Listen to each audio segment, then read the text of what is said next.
नमस्कार। YouTube channel maths era and civil engineering by R P Vyas एवं Teachment app की ओर से मैं आरपी व्यास यानी राजेंद्र भैया ji diploma second year third semester civil branch के उन सभी स्टूडेंट्स का हार्दिक स्वागत एवं अभिनंदन करता हूं जिनको सब्जेक्ट कोड CE3003 के अंदर बहुत अच्छी तैयारी करके A+ ग्रेड हासिल करनी है।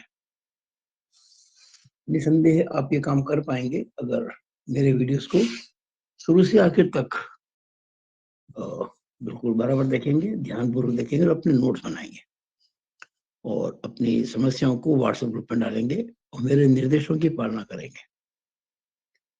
मैं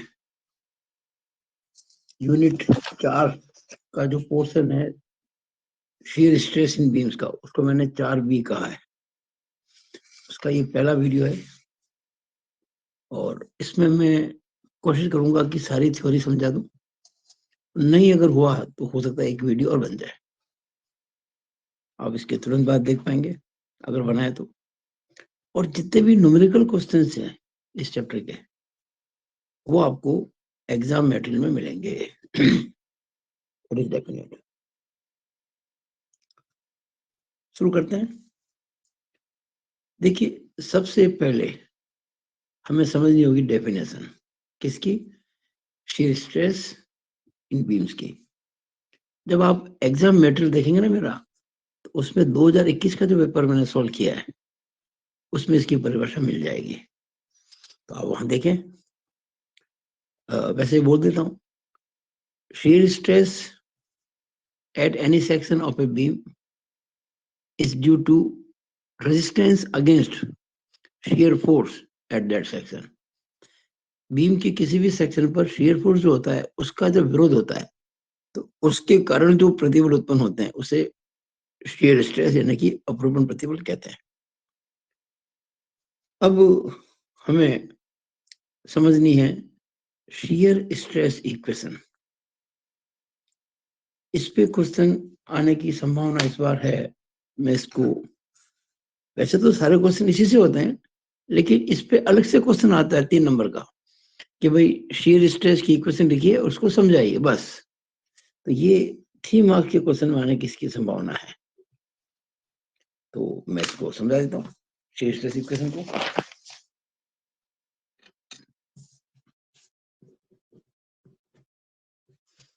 शियर स्ट्रेस इक्वेशन बहुत अच्छे से समझूंगा, आप हर चीज को ध्यान से देखना तब जाके आपको क्लियर होगा ये शियर स्ट्रेस इक्वेशन। देखिएगा, फॉर्मूला ये है Q is equal to F into A into Y upon I into B. आपको बुक्स में ये y की जगह y बार मिलेगा, अधिकांश किताब के अंदर में मैं इसको y लिख रहा हूँ। कारण क्या, y बार मैं हमेशा बताया करता हूँ x एक्सिस की जो होती है ना पोजीशन CG, उसकी लिखा करता हूँ, तो कहीं आप कंफ्यूज ना हो जाए, इसलिए मैंने इसको y कह दिया है। अब मैं एक एक टर्म को क्लियर करता हूँ इसके अंदर। Q, ध्यान दीजिएगा, Q वैसे तो मेरी जो किताब लिखी हुई है श्रीमान Suresh ji Rathi, HOD civil, GPC Jodhpur, मैं खुद आरपी व्यास और अमित जी पुरोहित ने मिलकर जो किताब लिखी है CE3003 पर हिंदी मीडियम में, उसमें हर चीज आपको मिलेगी। इसलिए मैं इस वीडियो के अंदर इंग्लिश के शब्दों का प्रयोग करूंगा। Q is equal to shear stress at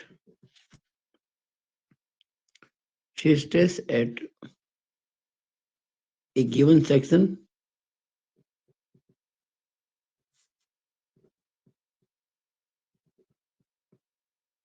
and at a given level of that section।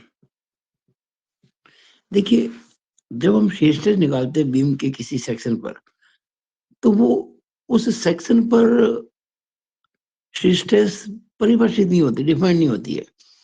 उस सेक्शन के किस लेवल पर कितनी स्ट्रेस है उससे पता करता है, उससे पता पड़ता है। एक ही सेक्शन पर अलग अलग लेवल पर shear स्ट्रेस अलग अलग होती है। तो आप केवल ये कहते हैं कि भाई बीम के इस सेक्शन पर इतना shear, हाँ किसी सेक्शन पर shear फोर्स तो डिफाइन होता है कि भाई इस सेक्शन पर इतना shear फोर्स है, लेकिन shear स्ट्रेस उस एक सेक्शन के अलग अलग लेवल पर अलग अलग होती है। तो किस लेवल पर आपको ज्ञात करनी है वो सब आपको पता होना चाहिए, तब आप उसको डिफाइन कर पाएंगे। तो क्या लिखा मैंने, shear stress at a given section and at a given level of that section। Beam के किसी खंड के किसी तल पर अपरूपण प्रतिबल है ये क्यू। एफ एफ है shear force at that section, यानी जिस सेक्शन की आप बात कर रहे हैं ना उस तल पर shear फोर्स कितना है। ए का मतलब है area of the section above or below of that level। आपको जिस लेवल पर shear स्ट्रेस पता करनी है ना उस लेवल के या तो ऊपर का एरिया और या फिर नीचे का एरिया। आप नीचे का ले सकते हैं या ऊपर का, दोनों में से कोई सा ले सकते हैं, दोनों बराबर है। एरिया बराबर नहीं होंगे लेकिन कुछ बातें और होंगी, अल्टीमेटली बराबर आ जाएगा। लेकिन आप कुछ भी ले सकते हैं, आपको किसी भी लेवल पर स्ट्रेस निकालनी है उसके ऊपर का एरिया लें बेशक या उसके नीचे का एरिया लें। वाई, अब आपने जब एरिया ले लिया ना तो वाई फिक्स हो गया। वाई का मतलब क्या होता है, CG distance distance of CG of the above area. जो एरिया आपने लिया ना उसकी बात कर रहा हूं मैं। Distance of CG of the above area A from neutral axis, यानी कि एक्स एक्सिस। एक्स एक्सिस से उस एरिया की सीजी की दूरी कितनी है। अब ध्यान रखना इनका बड़ा अच्छा रिलेशन है।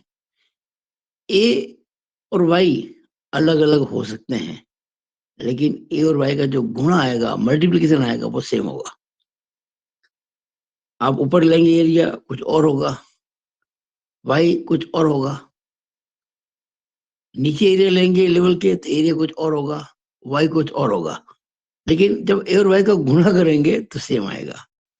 जैसे आप समझो इस चीज को, छोटा एग्जांपल कि आप अगर 20 को 5 से गुणा करते हैं तब भी 100 आता है, और 10 को 10 से गुणा करते हैं तब भी 100 आता है। तो अलग है ना सारा, 20 अलग है, 10 अलग है, 5 अलग है, 10 अलग है, तो अलग अलग है लेकिन मल्टीप्लाई सेम हो रहा है। ए और वाई अलग अलग हो सकते हैं लेकिन इनका जो मल्टीप्लिकेशन होगा वो सेम होगा। अब ऊपर लें चाहे नीचे लें, आपने जो भी एरिया लिया है ना उसकी सीजी की एन से दूरी, इसको हम वाई कह रहे हैं।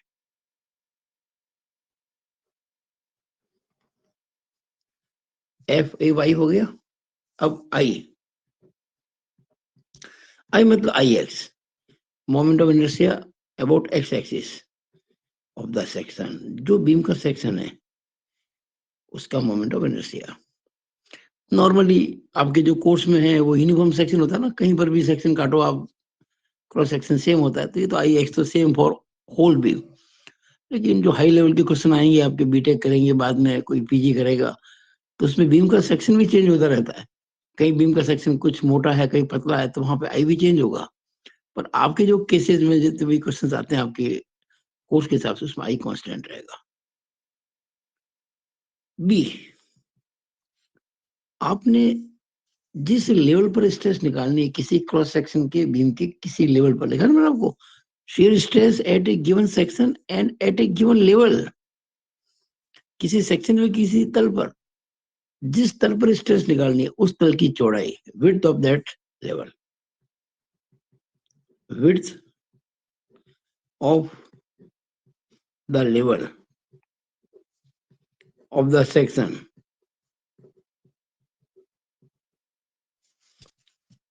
at which Q is required। जहां Q यानी कि शीयर स्ट्रेस निकालना हमको रिक्वायर्ड है कि कितना है, उस लेवल पर चौड़ाई कितनी है, विड्थ कितनी है, ये सारी बातें आपको समझानी होंगी। अगर जैसे इतना आपने लिख दिया जो मैंने अभी लिखा है, तो आपको 3 में से 3 नंबर मिल जाएंगे। एक छोटी सी बात और लिखनी पड़ेगी आपको कि भाई ये जो अलग अलग आपने ये लिए हैं टर्म्स, इनकी यूनिट्स क्या होगी। तो ध्यान दीजिएगा, F shear force will be in Newton, A area mm square, Y mm, I mm4, B mm। अगर ये सारी न्यूटन, अगर सारी यूनिट्स ऐसी हुई जो मैंने बताई है, देन जो Q आएगा वो न्यूटन पर mm स्क्वायर में आएगा। यानी आपने सारी यूनिट प्रॉपरली ली जो मैंने बताई है, तो शीयर स्ट्रेस का जो आंसर आएगा वो न्यूटन पर mm स्क्वायर में ही आएगा, ये तय है बिल्कुल। तो आपको मैंने ये इक्वेशन बता दी, इसे कहते हैं शीयर स्ट्रेस इक्वेशन। अब मैं आपको डिटेल में बताऊंगा कुछ खास बातों के बारे में जो आपको ध्यान रखनी चाहिए। पहले बताऊंगा एफ के बारे में खास बात। देखिए एफ नॉर्मली गिवन होता है, ये नॉर्मली गिवन होता है। बीम के जिस सेक्शन के किसी लेवल पर या किसी तल पर आपको स्ट्रेस निकालनी है या स्ट्रेस डायग्राम बनाना है शीयर स्ट्रेस का, उस सेक्शन पे कितना शीयर फोर्स है वो आपको नॉर्मली गिवन होता है। कह दिया आपको क्वेश्चन में 100 kilo Newton, 60 kilo Newton, 200 kilo, जो कुछ भी आपको दे देते हैं, लेकिन कई बार देते नहीं है, तो आपको निकालना पड़ेगा। अब जब कुछ भी ना कहे ना, मान लीजिए एक छोटा एग्जांपल लेता हूं मैं।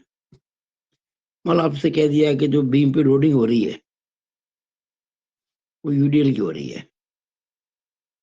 ये सब बातें आपको हमारी जो बुक लिखी हुई है CE3003 की, जिसकी ओरिजिनल हैंड राइटिंग में जो मैं लिखी थी, जिसको देख के बाद में किताब छापी गई थी, यानी कि हमारे वो क्या बोलते हैं इसको, पांडुलिपि, मैन्युस्क्रिप्ट। तो मैंने चैप्टर वाइज सारे टीचमेंट ऐप के अंदर उसकी पीडीएफ डाली हुई है, आप देख सकते हैं। हिंदी के अंदर हर बात आपको मिलेगी मातृभाषा में, और आंग्ल भाषा में अब आपको लिख के बता देता हूँ। एग्जाम्पल, अगर ये W पर मीटर का यूडीएल है और स्पान इसका L है, तो बताइए कुल भार कितना हो जाएगा, W गुना L। और सिमेट्रिकल लोडिंग है तो रिएक्शन दोनों बराबर, WL/2, WL/2। अब आपको पता है कि सिंपली सपोर्टेड बीम के अंदर सबसे ज्यादा शीयर फोर्स सपोर्ट पर ही होता है, और WL/2 से बड़ा शीयर फोर्स हो नहीं सकता। आप जो F लेंगे ना वो WL/2 लेंगे, ये आपको मैं बता देता। यानी आप मैक्सिमम शीयर फोर्स जहां आ रहा है ए या बी पर, वहां पर सेक्शन लेके अलग अलग लेवल पर स्ट्रेस पता करेंगे। तो आपको अगर मान लीजिए क्वेश्चन में एफ नहीं दिया है और ये बीम का डायग्राम दे दिया ना, बता दिया कि बीम 5 मीटर लंबी है, उस पर 20 किलो न्यूटन पर मीटर का लोड लग रहा है, तो 20 किलो न्यूटन पर मीटर इंटू 5 करेंगे तो 100 आ जाएगा, उसका आधा करेंगे 50, तो एफ हो गया 50 किलो न्यूटन। एफ हो जाएगा 50 किलो न्यूटन, और उसके आधार पर अपन सारा काम करेंगे। अच्छा, कई बार ऐसा होता है, मैं बताऊं आपको, पेज नंबर 3, 4B। कि आपको कह दिया कि ये लोड लग रहा है, मान लीजिए कह दिया कि ये 20 किलो न्यूटन पर मीटर है और स्पान इसका 5 मीटर है, ये ए बी है, और आपसे कह दिया ये कोई एक सेक्शन है एक्स एक्स जो यहां से 2 मीटर पर है। कितने मीटर पर? 2 मीटर पर। मैंने कि टिपिकल से टिपिकल केस जो बन सकता है वो आपको बता रहा हूँ, एग्जाम में कभी आ जाए आप अटके नहीं, इसलिए आपसे कह दिया कि यहाँ सी पॉइंट पर जहां से ये सेक्शन एक्स एक्स निकल रहा है यहाँ पे निकालिए, यानी इस सेक्शन पर आप शेयर स्ट्रेस डिस्ट्रीब्यूशन डायग्राम बनाइए। इसका मतलब आपको इस सेक्शन पर शेयर फोर्स निकालना होगा। कैसे निकालेंगे? आप देखिएगा 20 इंटू 5 100 होता है ना, 100 का आधा 50, ये भी 50। अब मुझे एफ निकालना है। भाई हमारे जो क्वेश्चन में फॉर्मूला है ना, एफ एफ तो निकालना पड़ेगा आपको, बिना एफ के काम होगा नहीं। कैसे निकालेंगे? यहाँ एफ से मतलब हमारा एफ सी से होगा। अब ये कैसे निकालेंगे? भाई ये कितना है? 50।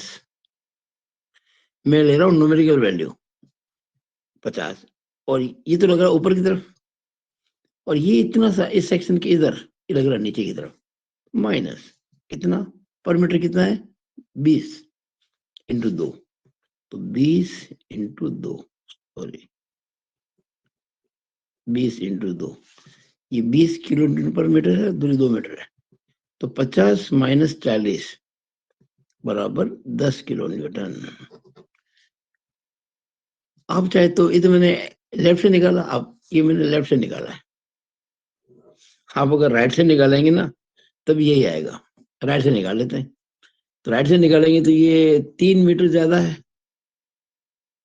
आपको तो ज्यादा में से कम घटाना भाई। यहाँ अभी हम कोई शेरफोर्स डायग्राम नहीं बना रहे हैं कि आप इसकी देखो साइन क्या प्लस आ रहा है कि माइनस आ रहा है, हमें तो न्यूमेरिकल वैल्यू चाहिए, संख्यात्मक मान। तो आप इस सेक्शन के राइट में देखेंगे तो नीचे कितना फोर्स लग रहा है? 20 इंटू 3, ये 20 इंटू 3, ऊपर कितना लग रहा है? 50, तो 60 माइनस 50 10, ये वही सेम आया ना, चाहे लेफ्ट से चाहे राइट से।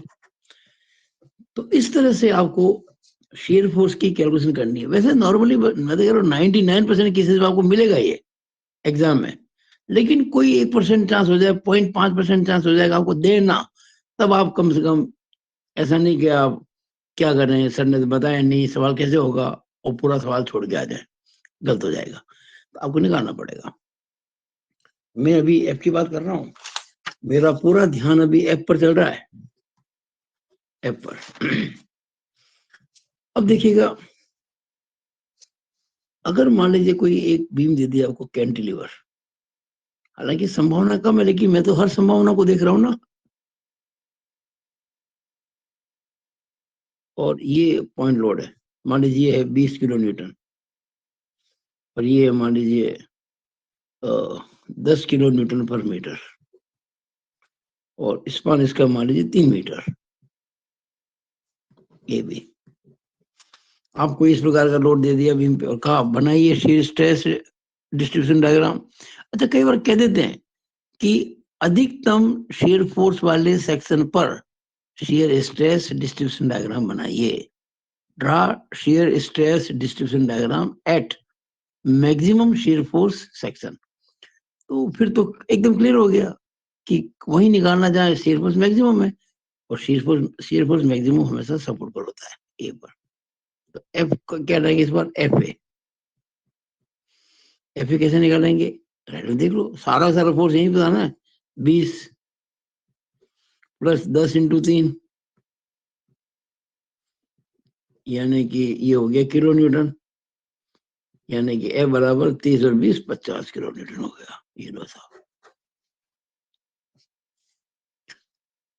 और इसमें भी अगर आपको कह दे किसी सेक्शन पर वही बीम है, वही लोड है,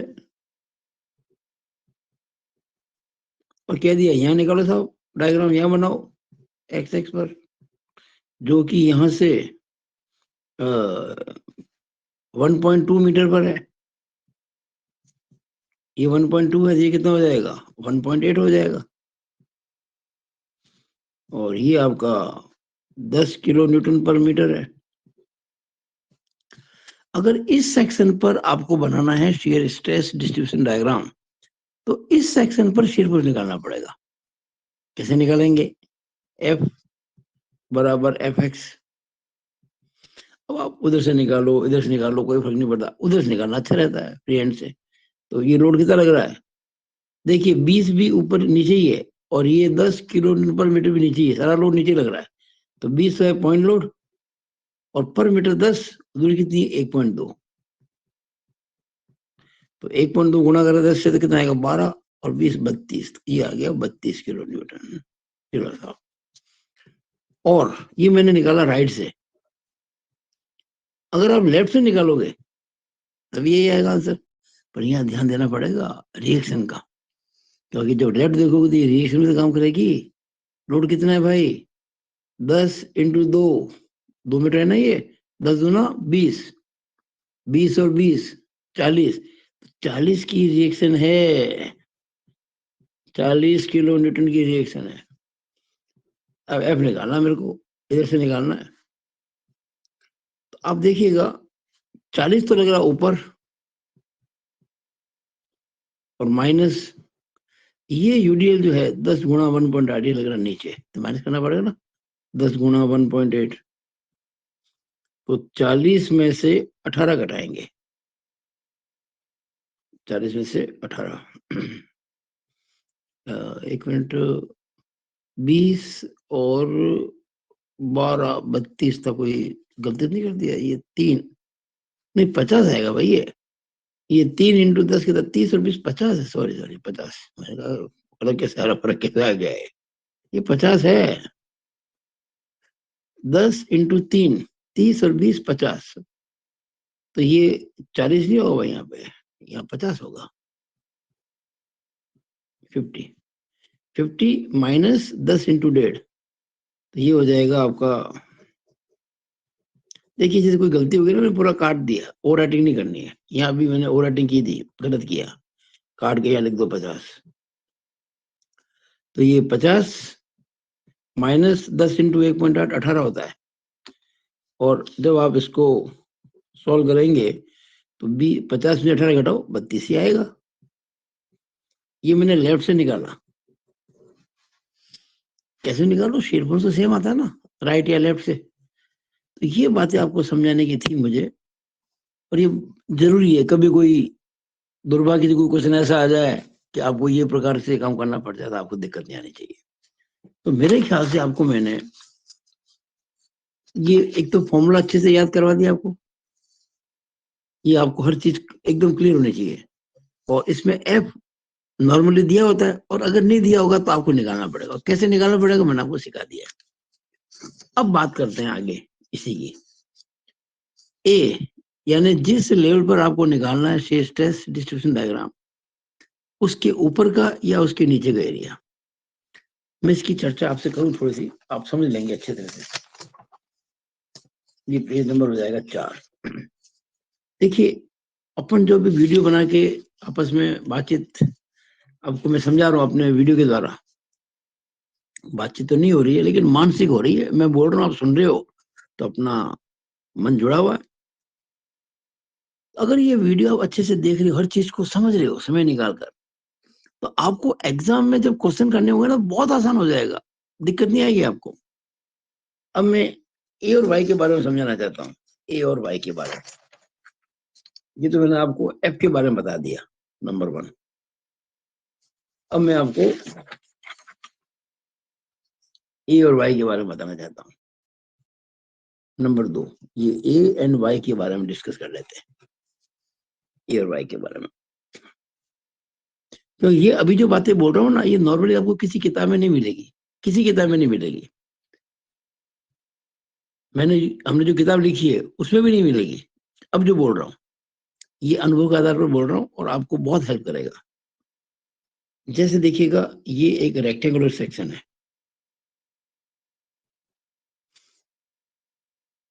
आपको पता है कि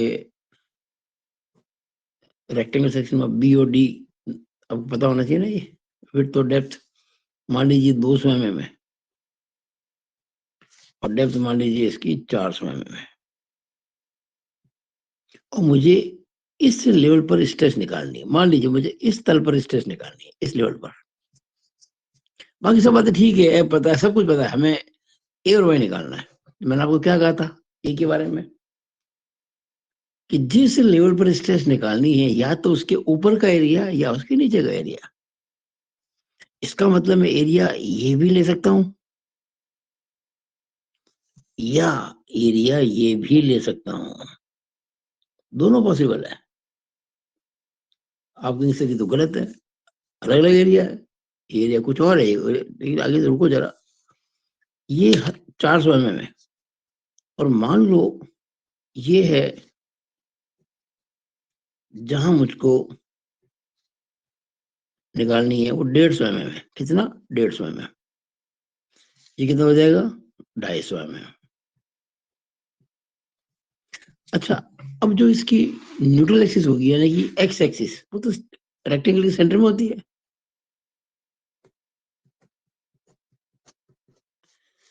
और ये हमेशा 400 ज्यादा कितनी हो जाएगी? 200 ऊपर और 200 नीचे।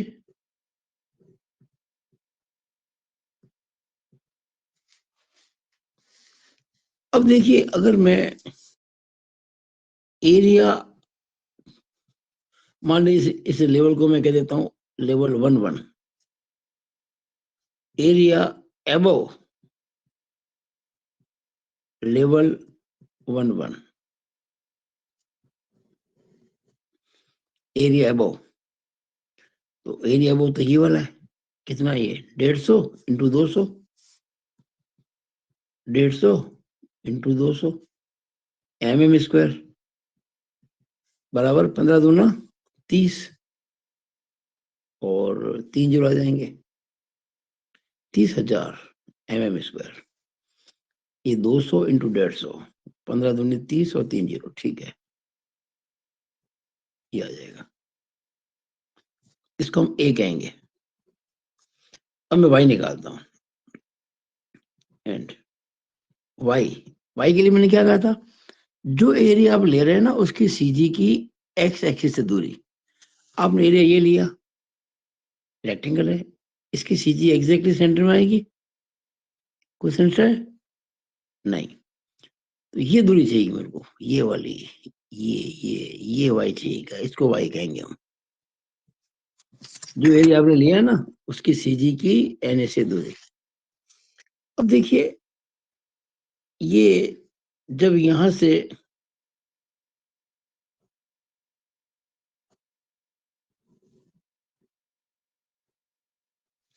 ये 200, ये 400 आधा 200 है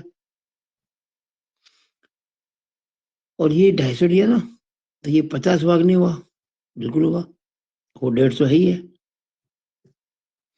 अब मुझे चाहिए वाई, यानी कि ये दूरी, ये दूरी यहां से लेकर यहां तक। ये 50 तो पूरी लेंगे आप भाई, हमें जब यहां से नापना है। और ये जो एरिया है ना ऊपर का, ये वाला एरिया जो मैंने 11 कर रखा है, इसका सेंटर यहां से कितना दूर है? तो 50 पे देखो, 50 तो पूरा दिखेगा आपको, प्लस अब ये जो ऊपर है ना उसका आधा, ऊपर कितना? 150 आधा कितना होता है? 75। तो 150 बटा 2, 75 और 50, ये हो गया 125 mm।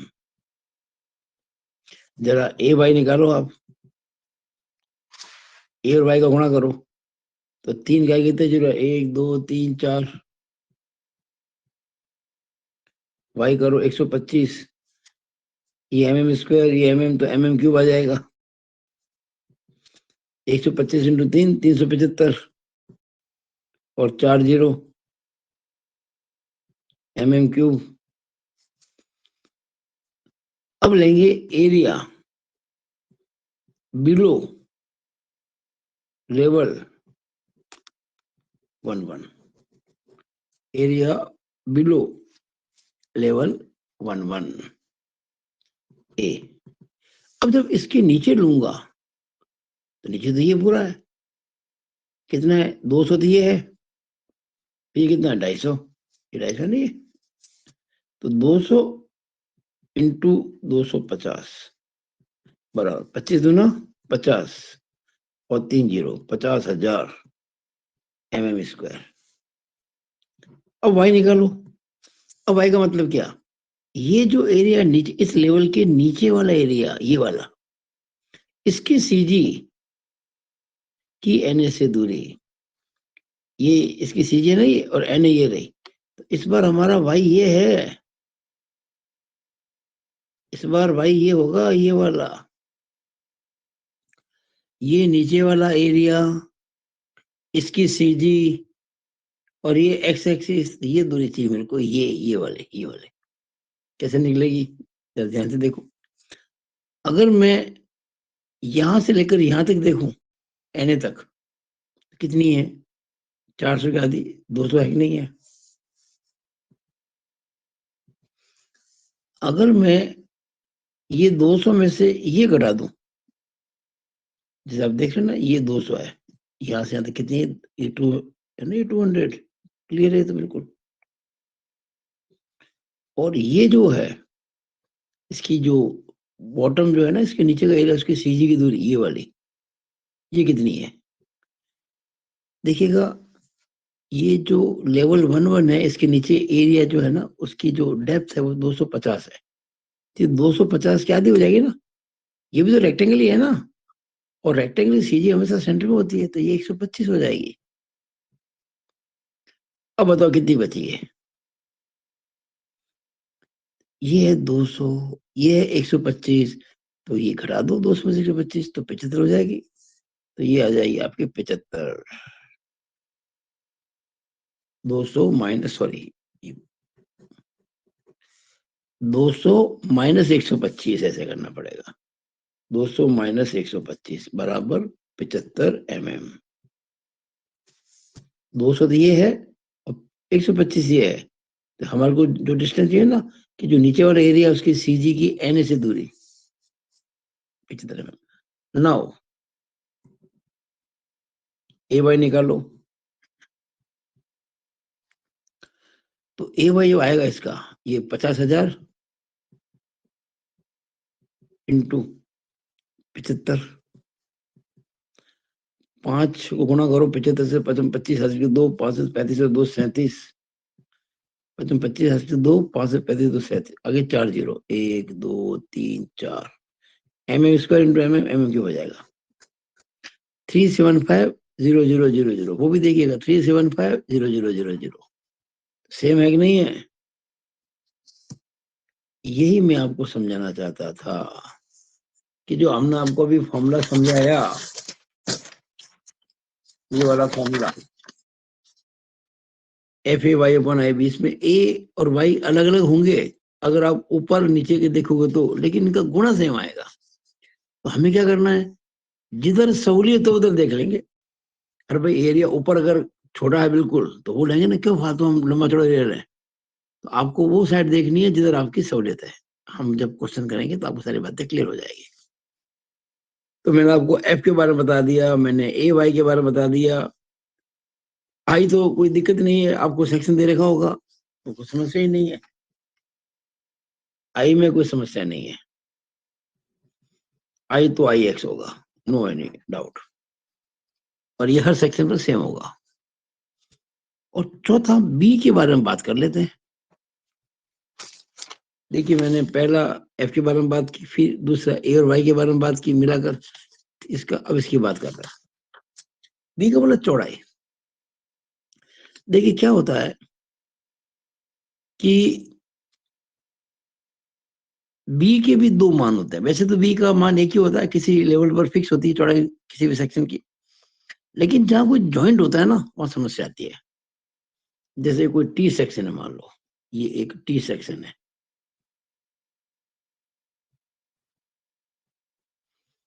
और मुझे ये जो जॉइंट है, जॉइंट जहां ये फ्लैंज और वेव मिलते हैं, वहां दो स्ट्रेस निकालने पड़ेगी, यानी कि जॉइंट पर, joint of flange and web, two stresses, दो प्रतिबल निकालने पड़ेंगे, दो वैल्यू से स्ट्रेस की। एक इस जॉइंट के जस्ट ऊपर, देखिए मैं जब कहता हूं जस्ट ऊपर मतलब वो जॉइंट पर ही होती है, लेकिन बाल बराबर ऊपर, और दूसरी इसके जस्ट नीचे। लेकिन जैसे ही आप कहेंगे इस जॉइंट के जस्ट ऊपर स्ट्रेस कितनी है, तो एरिया ये कम आएगा, और इसके जस्ट नीचे तो एरिया ये कम आएगा। तो आपके ए और वाई बदल जाएंगे, ये एरिया लेंगे तो वाई कुछ और होगा, ये एरिया लेंगे तो वाई कुछ और। लेकिन मैं बात उसकी नहीं कर रहा हूं, मैं तो बी की बात कर रहा हूं। बी में क्या होगा, अगर जॉइंट पर, देखिएगा जॉइंट की बात कर रही है, जॉइंट पर अगर फ्लैंज में निकालना है आपको, फ्लैंज में स्ट्रेस निकालनी है, तो देखिएगा फ्लैंज की जो चौड़ाई है वो कितनी है, मान लीजिए 200 mm है, तो आपको बी बराबर 200 लेना पड़ेगा। और अगर जॉइंट की बात चल रही है और वेब में निकालनी है, वेब नीचे, ये मान लीजिए सपोज करो ये जो इसकी थिकनेस है वो 10 mm है, मान लीजिए 10 mm है, वेब में निकालना पड़े। मैं इसकी बात कर रहा हूँ जॉइंट पर, जहाँ फ्लैंज और वेब मिलते हैं ना, उस जोड़ की बात कर रहा हूँ। इस जोड़ पर भी दो स्ट्रेस निकलेगी, जस्ट ऊपर जस्ट नीचे। जस्ट ऊपर फ्लैंज है, जस्ट नीचे वेव है। जब बात फ्लैंज की आती है तो आपको 200 काम लेना पड़ेगा, जब वेव की आती है तो बी आपको मात्र 10 लेना पड़ेगा। अब समस्या क्या आएगी, देखिए जब बात जॉइंट की है, इस जॉइंट की बात चल रही है, एफ नहीं बदल रहा है, एफ नहीं बदलेगा, ए नहीं बदलेगा, वाई नहीं बदलेगा। एक्चुअली ऊपर नीचे लेंगे तो ए वाई बदलेंगे, लेकिन गुणा सेम रहेगा। मतलब एफ फिक्स है, ए वाई का गुणा फिक्स है, आई फिक्स है, केवल बी बदलेगा। अगर फ्रेंच में निकालनी है तो बी लेंगे 200, और वेब में निकालनी तो 10। आप सोचिए जरा, ये भी, ये भी, ये भी, ये भी सब कुछ सेम है।